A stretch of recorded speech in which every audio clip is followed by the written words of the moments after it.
இருபத்தஞ்சு முறுக்கு மந்த்ரா கடலை எண்ணெயில நானே பண்ணுது ஒரு சேலஞ்ச்.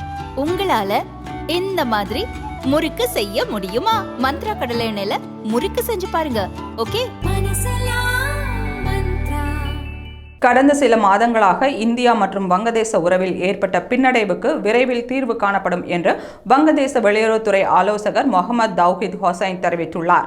இந்தியா வங்கதேச உறவு குறித்து SAARC people of South Asia grave என்ற நிகழ்ச்சியில் பேசிய ஹொசைன், இந்திய வெளியுறவுத்துறை செயலர் விக்ரம் மிஸ்ரியின் வங்கதேச பயணத்தின் போது இருநாட்டு உறவில் ஏற்பட்டுள்ள சிக்கல்கள் தொடர்பாக பேச்சுவார்த்தை நடத்தப்பட்டு தீர்வு காணப்படும். இருநாட்டு உறவில் சிக்கல் நீடிப்பது பொருளாதாரத்தை பாதித்துள்ளது. எனவே இந்திய தரப்புடன் சுமூகமான முறையில் பேச்சுவார்த்தை நடத்தப்பட்டு தீர்வு காணப்படும்.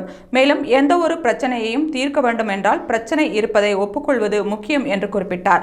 முகமது யூனுஸ் தலைமையிலான அரசு பொறுப்பேற்றதிலிருந்து இருநாட்டு உறவுகளில் மாற்றம் ஏற்பட்டுள்ளதை ஏற்றுக்கொண்டு இருநாட்டு உறவுகளை முன்னெடுத்து செல்ல வேண்டும் என்று தெரிவித்தார். நடக்கவுள்ள பேச்சுவார்த்தையில் வங்கதேச இந்துக்களின் பாதுகாப்பு குறித்து யூனுஸ் அரசுடன் இந்திய வெளியுறவுத்துறை செயலர் விக்ரம் மிஸ்ரி பேச உள்ளதாக வெளியுறவுத்துறை அதிகாரிகள் தெரிவித்துள்ளனர்.